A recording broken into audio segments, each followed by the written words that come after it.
BNP Awami লীগের পথেই হাঁটছে। হবিগঞ্জে বিএনপির নির্দেশে যে বালুর ট্রাক দেওয়া হয়েছে, রাস্তায় ব্যারিকেড দেওয়া হয়েছে, যেটা আওয়ামী সরকার সাবেক মাননীয় প্রধানমন্ত্রী বেগম খালেদা জিয়ার বাসভবনের সামনে করেছিল, সেটা আবার বিএনপি করে দেখিয়ে দিল। এটা কিন্তু ঠিক করে নাই। রাজনীতি হচ্ছে মানুষের কল্যাণের জন্য,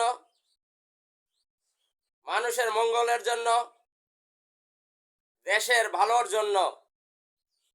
কিন্তু সেই রাজনীতি যদি হয় মানুষকে নিষ্পেষিত করার জন্য, সেটার নাম রাজনীতি নয়। বিএনপিকে ভুলে গেলে চলবে না।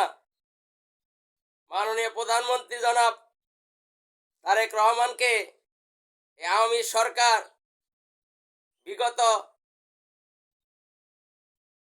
ইন্টারিম সরকার তারা কিন্তু জেলে ঢুকিয়ে তার মেরুদণ্ডের হাড় ভেঙে দিয়েছিল।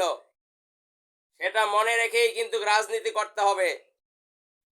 আপনি একজনের উপরে অত্যাচার নির্যাতন চালাবেন, আপনাকেও একদিন নির্যাতিত হতে হবে, সেটা মাথায় রাখতে হবে। মাননীয় প্রধানমন্ত্রী সংসদে বলেছিলেন, আমি যে চেয়ারে বসে আছি এই চেয়ারটা থেকে উত্তপ্ত আগুন বের হচ্ছে। সেটা মনে রেখে কিন্তু রাজনীতি করতে হবে। এই এনসিপি ছাত্র জনতা যদি জুলাই আন্দোলন না করত,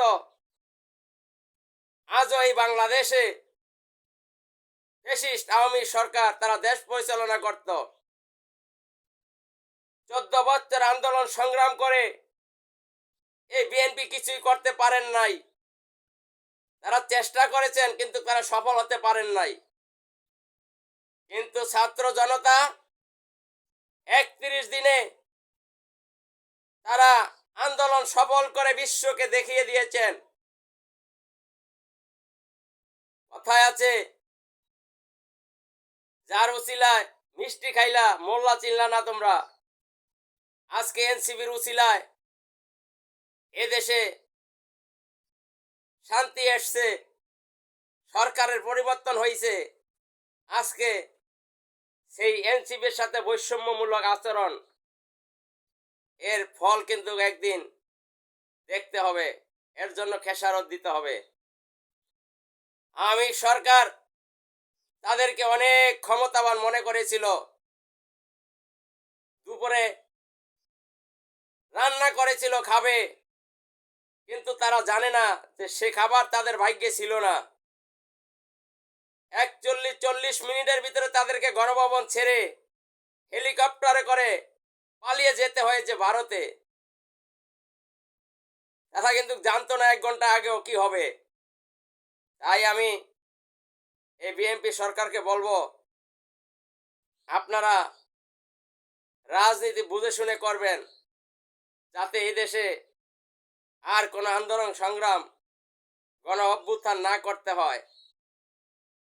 আপনাদের কথা এবং কাজে মিল নেই। ঐক্যমত কমিশনে আপনারা যেগুলো বলেছিলেন সেগুলো কিন্তু আজকে আপনারা বাস্তবায়ন করতে চাচ্ছেন না। এটা কিন্তু ঠিক নয়। 1 মাঘেই কিন্তু শীত শেষ হয়ে যায় না, প্রতি বছরই কিন্তু মাঘ মাস আসে।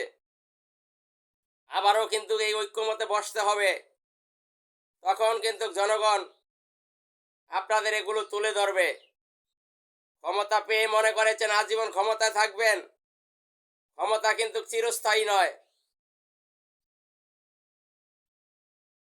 ক্ষমতা আজীবনের জন্য নয়। এটা আপনাদেরকে মনে করে রাজনীতি করতে হবে।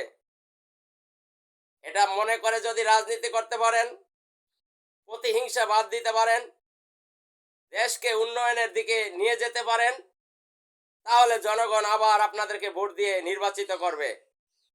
কিন্তু আপনারা যখনই প্রতিহিংসার রাজনীতি শুরু করবেন, আপনাদের নেতাকর্মীদেরকে উস্কিয়ে দিবেন, তাদেরকে নিয়ন্ত্রণ করবেন না, তখন কিন্তু দেশের ভিতরে আবার পরিস্থিতি ঘোলাটে হয়ে যেতে পারে। এর জন্য কিন্তু আপনারা দায়ী থাকবেন। সরকারকে অনেক কিছু জনগণ বলবে, জনগণের সেই কথা সরকারকে হজম করতে হবে, সরকারকে মেনে নিতে হবে। সরকারের আলোচনা করবে, সমালোচনা করবে, সরকারকে মানুষ গালি দিবে, সেগুলো ধৈর্যের সহিত মোকাবিলা করতে হবে। সেগুলো যদি ধৈর্যের সহিত মোকাবিলা করতে পারেন, তাহলে আপনারা আবার এদেশের রাষ্ট্রীয় ক্ষমতায় যেতে পারবেন। জনগণ আপনাদেরকে চাইবে। আর যদি না পারেন, তাহলে এই 5 বছরেই আপনাদেরকে জনগণ বিদায় করে দিবে, কিন্তু সেটা মনে রাখতে হবে আপনাদেরকে।